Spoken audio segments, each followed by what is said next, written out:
Convido nesse momento a abrir a sua Bíblia no livro de Mateus, capítulo 5.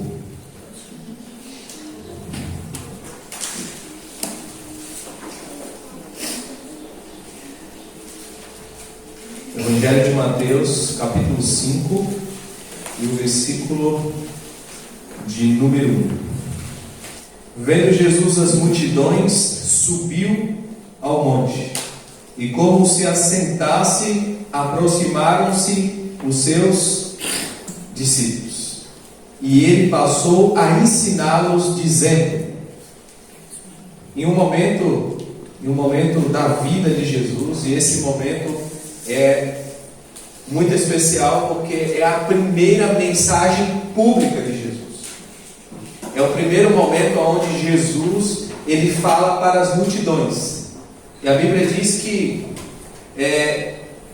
vendo Jesus as multidões, ele subiu ao monte, em particular ali alguns dos seus discípulos, e ele começa a ensinar os discípulos.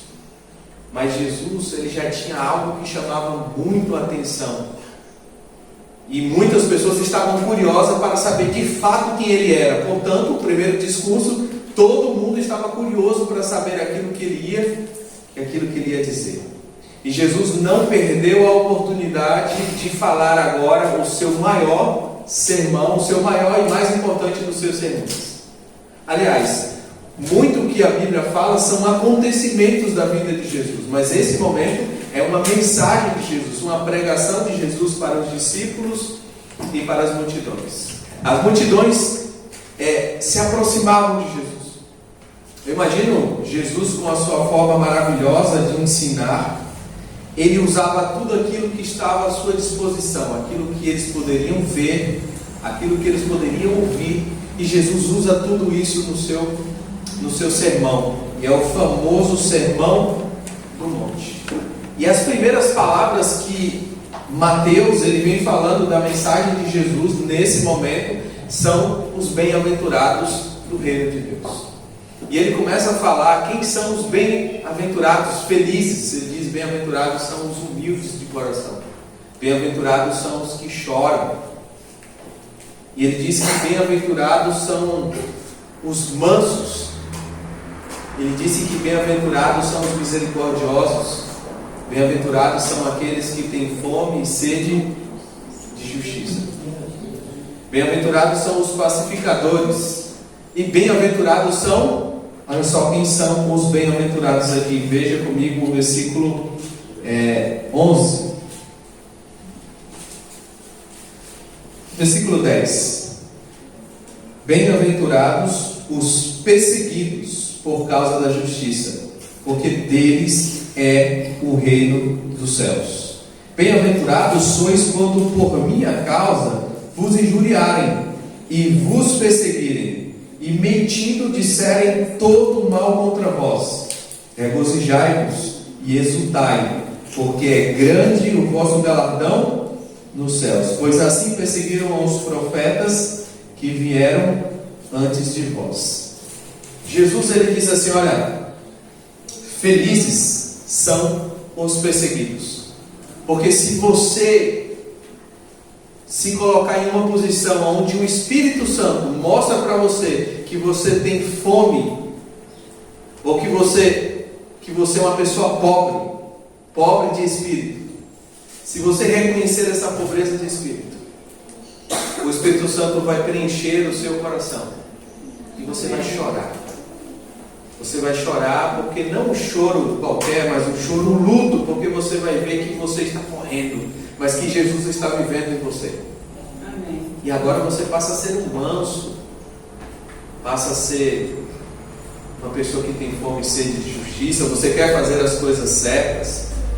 Esse tipo de pessoa, no mundo no qual nós vivemos, no mundo onde as pessoas amam o erro e chamam o bem de mal e o mal de bem, quando tem uma pessoa mansa, misericordiosa, justa, pacificadora, ela vai ser perseguida. Ela vai ser perseguida, porque você vai se destacar muito. Porque quando você faz aquilo que é certo, quem está errado passa a ser errado. Quando ninguém vê o certo, o errado passa até ser certo, passa até ser regra. Mas quando você chegar fazendo aquilo que Jesus disse que são os bem-aventurados, nós levaremos e mostraremos uma vida, um caminho ou regras de um reino diferente.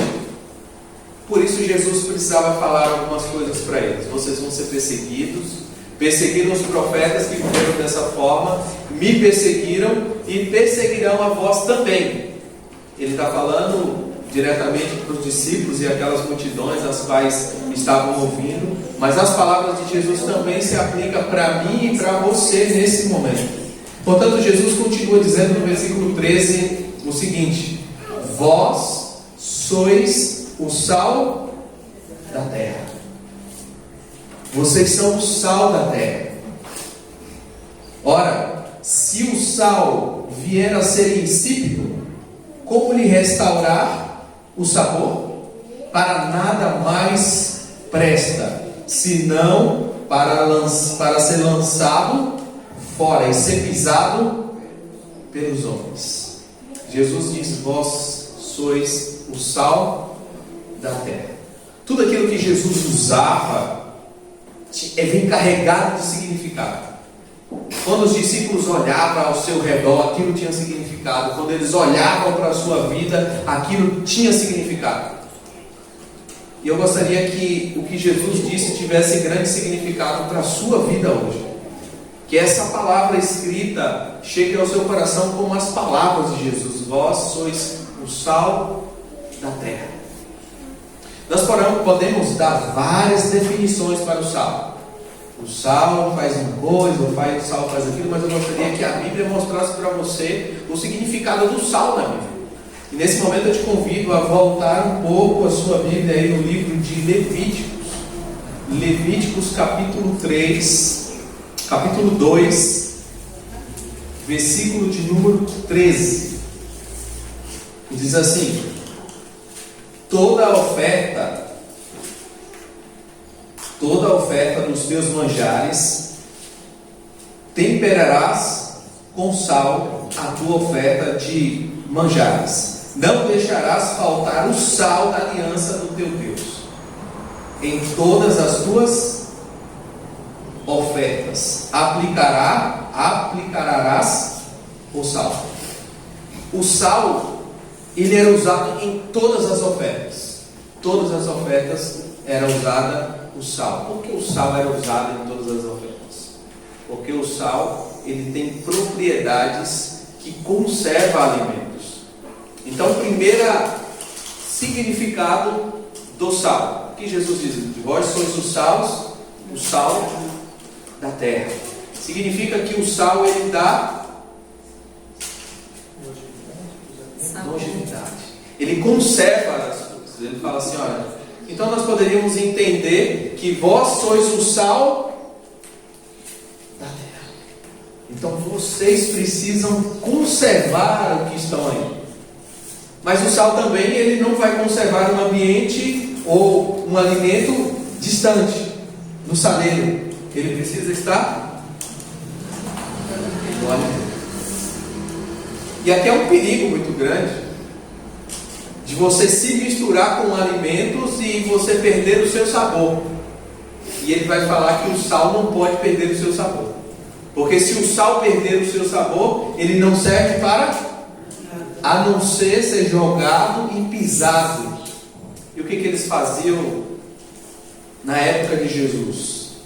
Todo o sal que eles recolhiam e ajuntava e usava para o seu propósito, quando ele perdia o sabor, eles usavam esse sal para um tipo de asfalto das estradas. Eles jogavam o sal na estrada e a sua consistência, ela diminuía a poeira e ficava bem apilado ali as estradas. Eu imagino os discípulos sentados no monte, olhando para a cidade e vendo ruas brancas. E eles imaginando, eu sou o sal da terra. O sal pode estar presente em todos os sacrifícios de adoração a Deus. Mas o sal também pode estar lançado na rua e sendo pisado por todos, uma coisa insignificante que ninguém dá atenção. Mas o sal também tem outro significado que a Bíblia diz. Abra a sua Bíblia no livro de Jó, capítulo 6, versículo 6.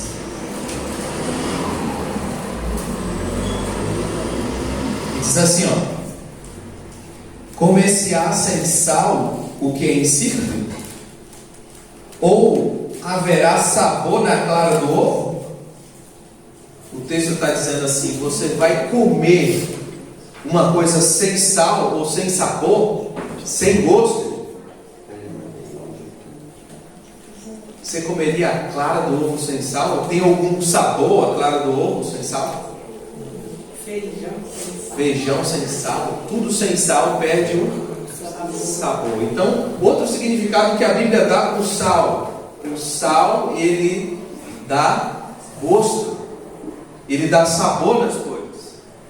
Então Jesus diz assim: vós sois o sal da terra. Você está aqui para conservar esta terra. E você está aqui para dar gosto a essa terra. As pessoas, quando olharem para você, eles precisam sentir o gosto da vida. Eles precisam sentir o gosto da vivência, daquilo que Deus falou para nós. Nós temos essa responsabilidade, como Jesus diz: vocês são o sal da terra. Eu acredito que essa palavra foi direcionada para os discípulos. E quando chega a multidão, Jesus ele continua falando para as multidões. Ali também no meio havia fariseus, saduceus, assêmios, espias. Todos esses estavam ali curiosos para saber aquilo que Jesus... E Jesus diz assim: vocês são o sal da terra. Imagina agora os fariseus ouvindo: vocês são o sal da terra. Isso tinha significado para ele? Sim, tinha significado para ele. Pelo seguinte: abra sua Bíblia no livro de 2 Crônicas. Alguém abre a Bíblia aí no livro de Números, capítulo 19, versículo 19, e 2 Crônicas, capítulo 13. 2 Crônicas, capítulo 13, versículo 5. Números 18 e 19. Quem pode ler para a gente? Se o David conseguir colocar na tela. Todas as ofertas alçadas nas coisas santas que os filhos de Israel ofereceram ao Senhor, tenho dado a ti e a teus filhos e as tuas filhas contigo, por estatuto perpétuo, aliança perpétua de sal perante o Senhor. Muito obrigado. Aliança perpétua de sal? Por que Deus fazia aliança de sal? Olha só a aliança que Deus faz com Davi. Não vos convém saber que o Senhor Deus de Israel deu para sempre a Davi a sabedoria de Israel, a ele e a seus filhos, por uma aliança de sal.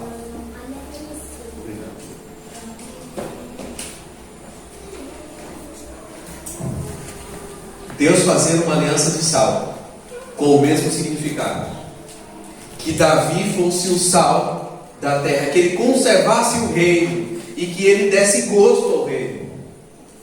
Esse era o propósito de uma aliança de sal. Mas Jesus, continuando em Mateus, voltamos a Mateus capítulo 5. Voltamos a Mateus capítulo 5. Jesus diz que vós sois o sal da terra. Ora, se o sal vier a ser insípido, como lhe restaurar o sabor? Tem como restaurar o sabor do sal se ele perder? Não tem como. E ele está dizendo aqui: vocês correm risco de chegar a uma posição, e a Bíblia fala do pecado contra o Espírito Santo, de você resistir, conservar, dar gosto ao ponto de não ter volta mais e vai ser lançado nas estradas e pisado, assim como ele diz, para nada mais presta, senão para lançado fora, ser pisado pelos homens. Mas no versículo 14 ele diz assim, vós sois a luz do mundo. Não se pode esconder a cidade edificada sobre um monte, nem se acende uma candeia para colocá-la debaixo do alqueire, mas no velador, e alumia a todos os que se encontram na casa. Assim brilhe também a vossa luz diante dos homens, para que vejam as vossas boas obras e glorifiquem o vosso Pai que está no céu. Jesus diz assim, vocês são a luz do mundo. Ele fez uma aliança com Davi e com Saul. Mas quando você vai para Isaías 42, versículo 6, ele fala que eu usarei vocês para que vocês sejam luz aos gentios.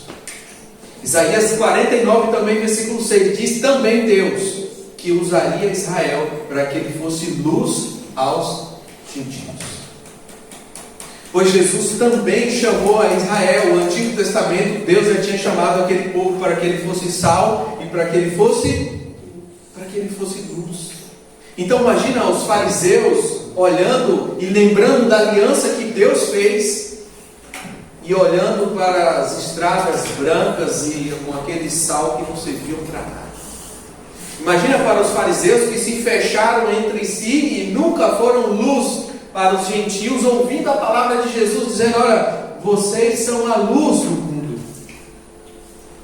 Vocês não podem ser só luz em Israel, vocês precisam ser luz do mundo. E ele diz assim, olha, uma luz ela não se coloca debaixo da cama. Aonde é que você coloca uma luz? Uma lâmpada?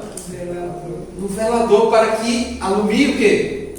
Todos que estão na casa. Deus está dizendo o seguinte, vocês precisam estar em uma posição aonde você possa iluminar. Você precisa estar no alimento, no lugar aonde precisa de gosto, precisa ser conservado.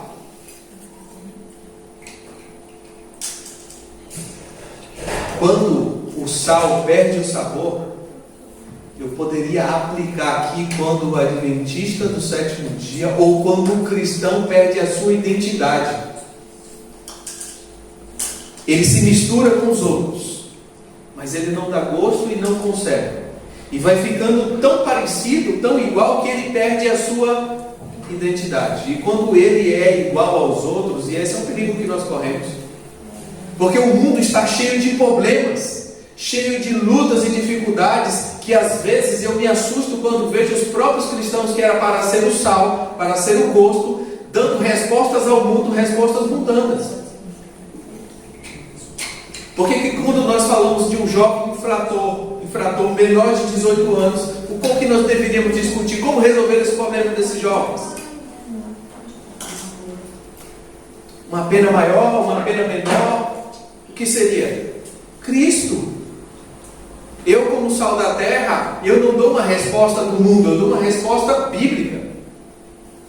E quando nós fazemos os nossos comentários nas redes sociais, se ela não pode começar assim diz o Senhor, ou está escrito, nós não deveríamos, porque nós não estaríamos sendo sal nem luz, estaríamos sendo insípidos, sem gosto como eles. Como resolver o problema da política corrupta? Cristo. O mundo dá respostas ainda que soluções temporárias, mas nós damos soluções que sejam eternas.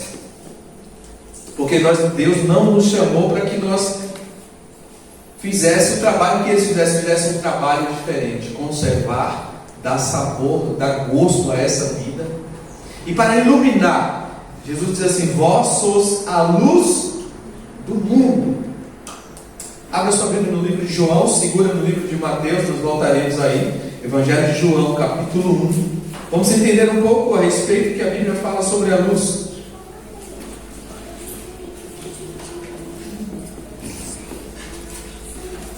Evangelho de João, capítulo 1, versículo 4 e 5.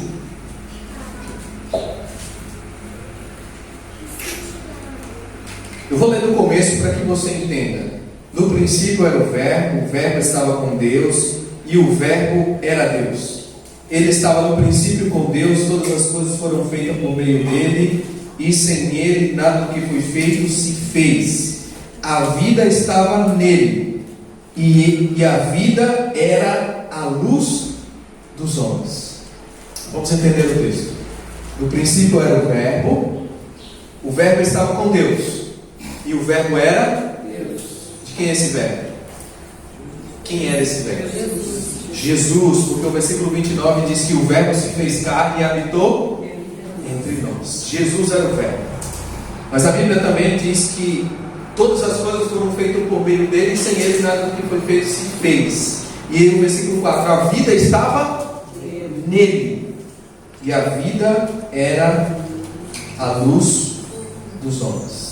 Jesus diz em João capítulo 8, versículo 2, ele diz: eu sou a luz do mundo.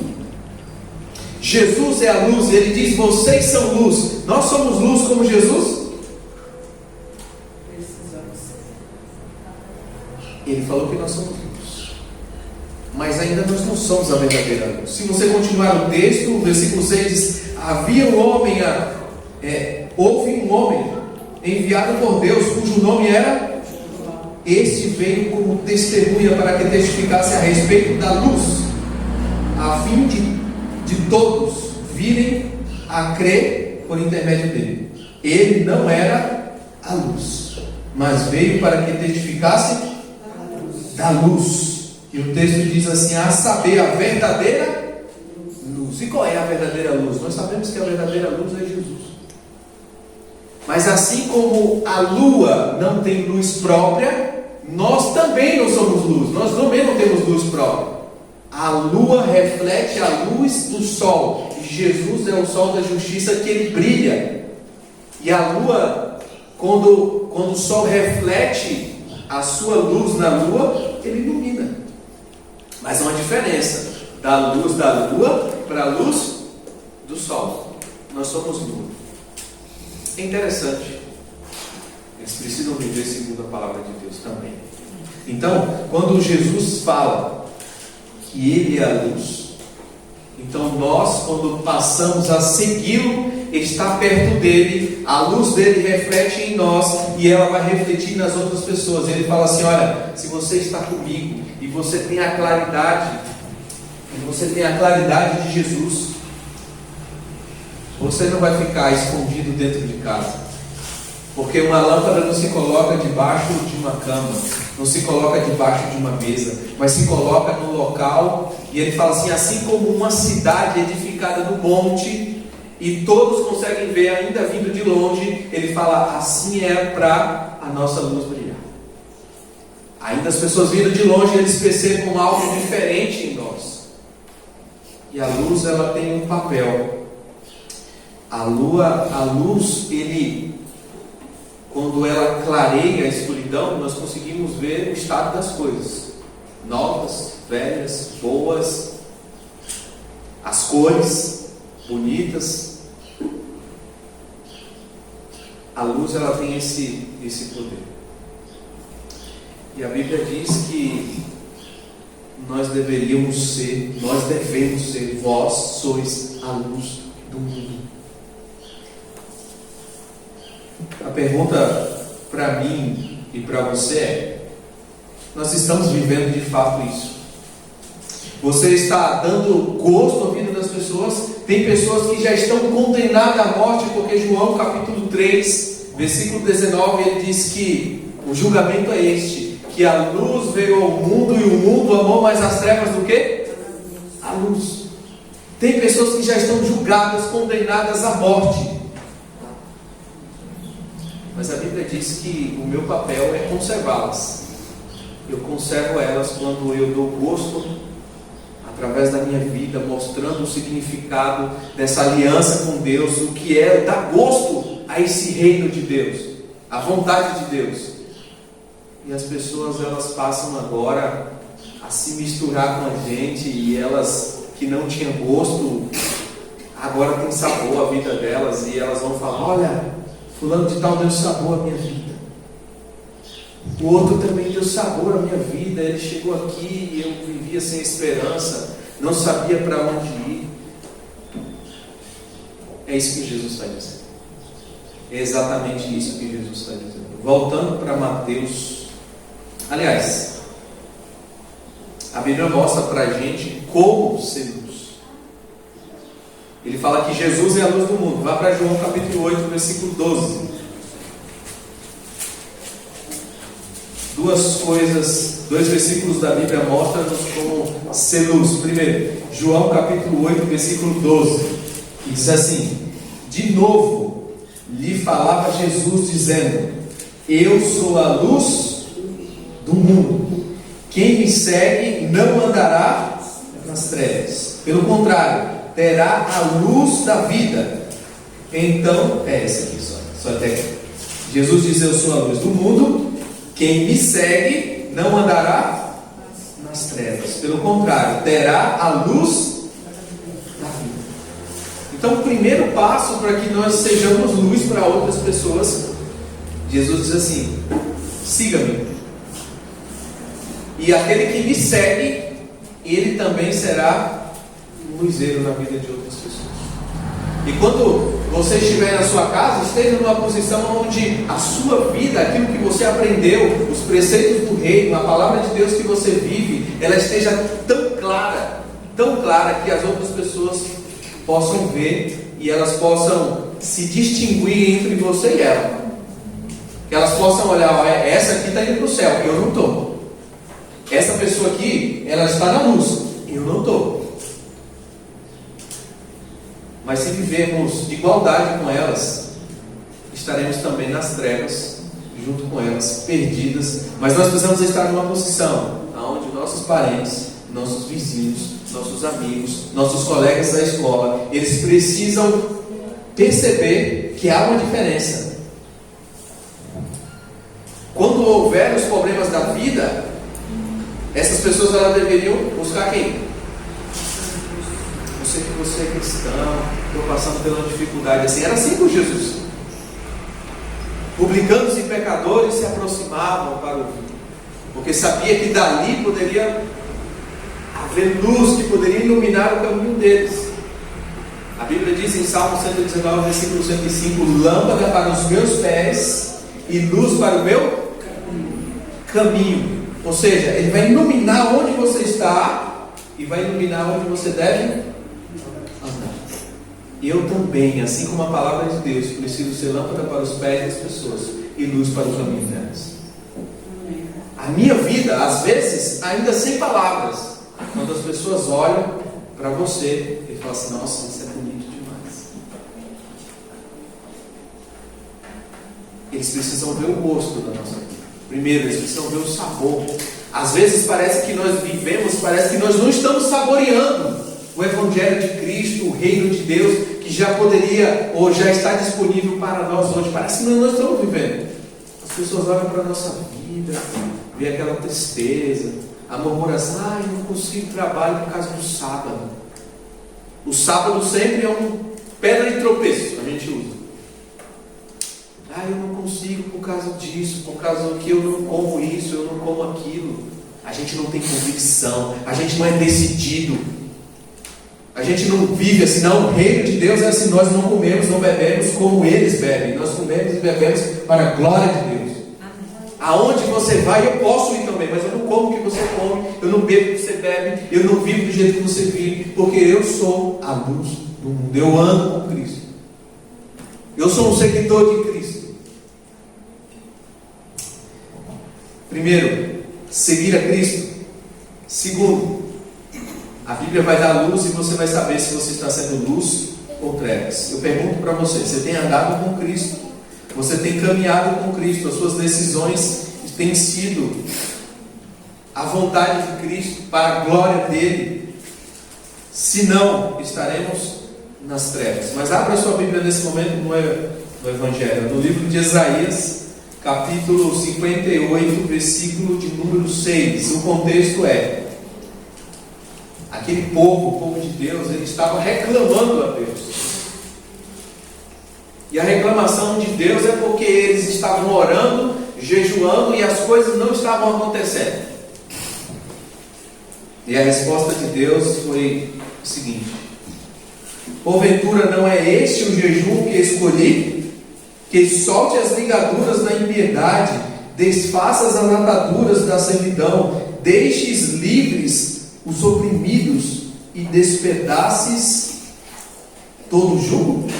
Porventura não é também que repartas o teu pão com o faminto e recolhas em casa os pobres desabrigados, e se vires o nu, o cubras, e não te escondas do teu semelhante? Então romperá a tua luz como a alva, a tua cura brotará sem detença, a tua justiça irá diante de ti, e a glória do Senhor será a tua retaguarda. Então clamarás e o Senhor te responderá, gritarás por socorro e Ele te dirá: eis-me aqui. Se tirares do meio de ti o jugo, o dedo que ameaça, o falar injurioso, se abrires a tua alma ao faminto e fartares a alma aflita, então a tua luz nascerá nas trevas e a tua escuridão será como meio-dia. Por que a luz de Israel apagou? Porque Israel continuou fazendo o seu sacrifício, os seus jejuns, e perguntava: Senhor, o que está acontecendo com a gente? Nós não conseguimos ser luz, as coisas não acontecem aqui, não tem diferença. E Deus responde para eles. Ele fala assim: ó, tira o jugo, tira o dedo, para de apontar para as pessoas, vai cuidar das pessoas que precisam daquilo de roupas, do jugo, vai cuidar das pessoas que estão necessitadas, desabrigadas. Então você vai ver a luz. E ele diz, eu achei interessante essa parte aqui, onde ele diz no versículo 9. No versículo 9.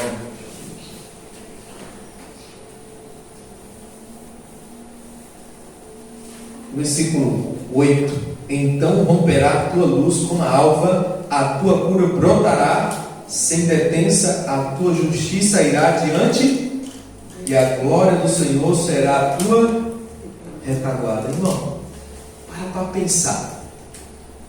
Uma pessoa vivendo com essas duas coisas, com a justiça de Cristo e a glória de Deus.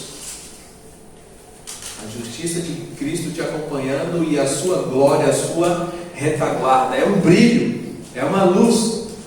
É disso que Jesus está dizendo: eu quero que vocês sejam uma luz do mundo. Eu quero que você clareie aonde precisa, mas que você também atenda à necessidade dessas pessoas. O texto ele diz aqui, ó, versículo 9, versículo 10: se abrires a tua alma ao faminto e fartares a alma aflita. Pensa bem nesse texto: abrir a tua alma ao faminto. Você vai sustentar a pessoa com a alma. Ele está dizendo aqui com, uma coisa que você tem dentro de você, com um sentimento. A alma na Bíblia, ela também é relacionada a pensamento. Quando você abre o seu coração, aquilo que você pensa, e o que você pensa está de comum acordo com aquilo que Deus pensa, nesse momento você pode fartar a alma de outras pessoas que estão aí sem saber o sentido da vida. Então,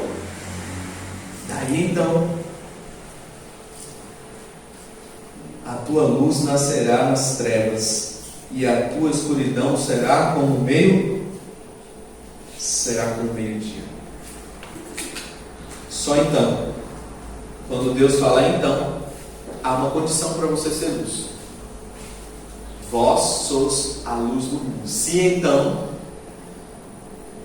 tirando então, nós poderíamos ser a luz do mundo de qualquer jeito. Mas com então, nós precisamos ser a luz segundo a palavra de Deus. Voltando para Mateus, capítulo 5.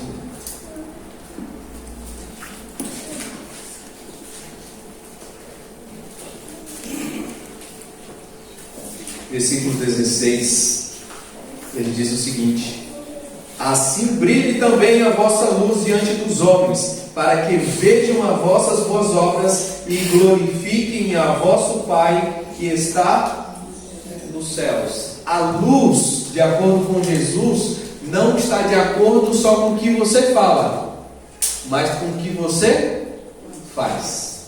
Assim brilhe a vossa luz, né? Para que os homens vejam o que? O que você fala? Veja as suas boas obras. E ao ele ver as suas boas obras, eles vão glorificar a quem? Para que eles glorifiquem a Deus. Agora, avance um pouco na sua Bíblia aí. Vá para o livro de Tiago, capítulo 1, versículo 15. Tiago, capítulo 1, versículo 15. A gente já está terminando. Tiago, capítulo 1, versículo 16 e 17. Não vos enganeis, meus amados irmãos. Toda boa dádiva, todo dom perfeito são lá do alto, descendo do Pai das luzes, em quem não pode existir variação ou sombra de mudança. Ele está dizendo assim, ó, por que eles vão ver as suas boas obras e glorificar o Pai? Porque toda obra, todo dom perfeito, tudo aquilo que você faz, vem de quem? Percebe? Não tem como ser luz se você estiver desligado do alto e sublime. Jesus Cristo. Jesus Cristo, Ele cumprirá todas essas obras na nossa vida, e quando as pessoas eles virem o que está acontecendo na sua vida, a transformação, a sua fé, a sua perseverança, eles vão olhar para quem? Por que Ele está fazendo isso? Eles fazem tudo isso em nome de Deus. Quando eles falam alguma coisa e eu pergunto, está escrito. Quando eu questiono alguma coisa, eles continuam permanecendo no assim diz o Senhor. Essas pessoas, eles são diferentes. Algumas pessoas, eles não gostam de luz, não gostam da luz, porque a luz traz à tona tudo aquilo que eles eram, tudo aquilo que eles são, na verdade. Mas uma coisa interessante, sal demais, fica bom? Comida, o alimento? Sal de menos. Quem pode dar a medida certa? O Espírito Santo. Só Jesus, o Espírito Santo. Portanto, para ser o sal da terra, fazer coisas boas, fazer boas obras, ajudar as pessoas, sem Jesus não adianta de nada. Ou vai de mais, ou vai de menos. E tem que ser na medida certa. Só Deus sabe exatamente o quanto e quando e como as pessoas precisam. Portanto, eu preciso dele, Jesus. Ser sal da terra é você estar completamente ligado em uma aliança de sal com Jesus. Ser luz do mundo é você ser um seguidor de Jesus e você está aprendendo com Ele como que Ele faz, como que Ele fala, como que Ele vive, e andando. Vai ter aqui em Areado, sabe o que vai ter aqui em Areado? Marcha para Jesus. A Bíblia não fala de marcha para Jesus. A Bíblia fala de marcha com Jesus. E marcha para Jesus, ou como Jesus, não é uma vez no ano. É marchar com Jesus, é andar com Ele todos os dias. Assim como Enoque andou, assim como Noé andou, assim como nós também deveríamos andar com Jesus.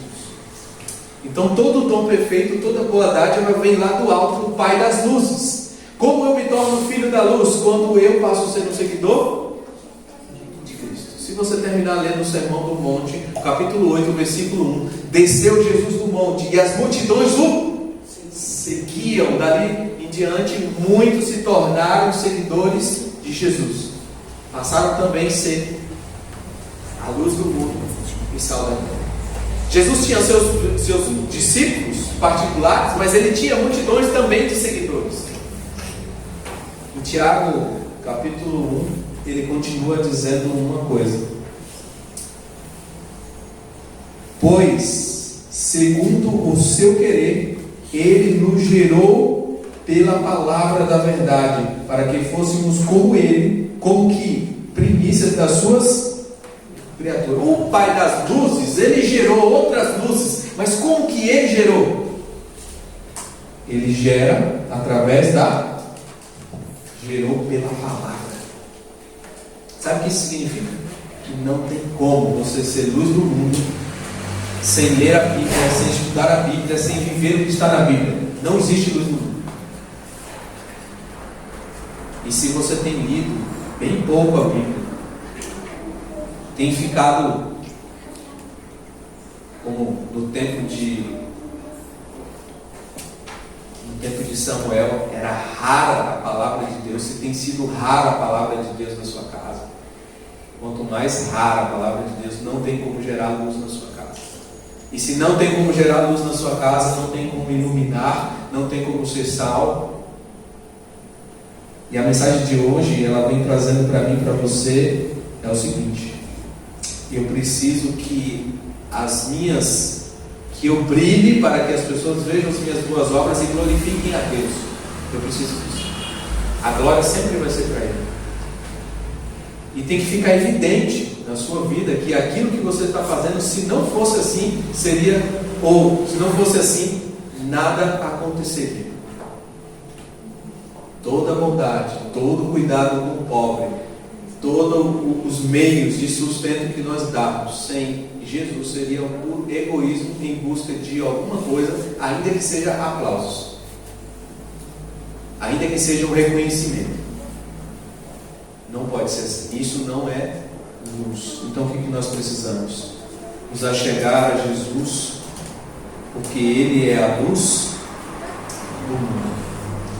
Conta-se uma história de um fazendeiro, história de fazendeiros, onde há muitos anos atrás, em um local muito distante das grandes cidades povoadas, eles tinham uma dificuldade com energia. E não tinha luz, e eles liam a luz de lamparina. Eles usavam ainda o sal para conservar os seus alimentos, enterrava alimento com sal para que ali fosse conservado. Mas um dia a luz chegou. E a luz chegou naquele povoado e as pessoas ficaram contentes porque eles poderiam ainda ir na cidade comprar agora os seus eletrodomésticos, os seus meios de congelar o seu alimento, os meios de iluminar a sua casa para que eles pudessem estudar, ler e ver as coisas com mais clareza. Mas havia ali uma fazendinha onde tinha um senhor ainda já de idade, e ao visitar uma dessas pessoas, esse senhor, ele percebeu que ele ainda estava lendo a luz de lamparina, a luz de vela. Ele percebeu que ainda estava enterrando os alimentos. E ele fala: por que você está vivendo assim? A luz chegou. A luz chegou, está disponível, você não precisa estar enterrando mais. O poste está passando logo próximo aqui. Por que você está esse tempo todo enterrando comida, passando necessidade, perdendo coisas, porque a luz está disponível para você. Irmãos, a luz já chegou para nós. Amém. Amém. Mas existem pessoas que ainda estão enterrando comida. Adventista do sétimo dia. A luz chegou, está bem pertinho dele. Existe adventista do sétimo dia que estão doentes, porque a luz chegou. E eles não utilizaram a luz. Existe adventista do sétimo dia que está com a vida porque a luz chegou e não se apossaram dela. A mensagem de Deus para mim e para você essa manhã é: siga a luz, viva a luz, porque essa luz vai te fazer tão diferente que você vai dar gosto para as coisas. Amém. Vai te fazer tão diferente que vai fazer você conservar coisas. iluminar vidas, lugares e corações que estão nas trevas, que estão na escuridão. Nesse momento que Deus enche o seu coração de vontade, que você saia daqui desesperado, querendo estudar mais a Bíblia, se apegar mais à palavra de Deus, porque é dali que é gerado a luz. O Pai das luzes vai te gerar através da palavra. Amém. E você segura essa palavra, pegue a Bíblia, o espírito de profecia, e acredite que você pode viver diferente, que você pode ser luz, que você pode dar gosto, que você pode conservar a sua família, não para alguns dias, mas para a vida eterna. Amém. Acredite nisso, irmãos. Ao cantar esse hino, não é fácil às vezes ser luz, mas nós vamos cantar uma música aqui que deixa ela tomar o seu coração. Talvez você se encontre em algumas das estrofes dessa música, que ela seja a sua oração nesse momento.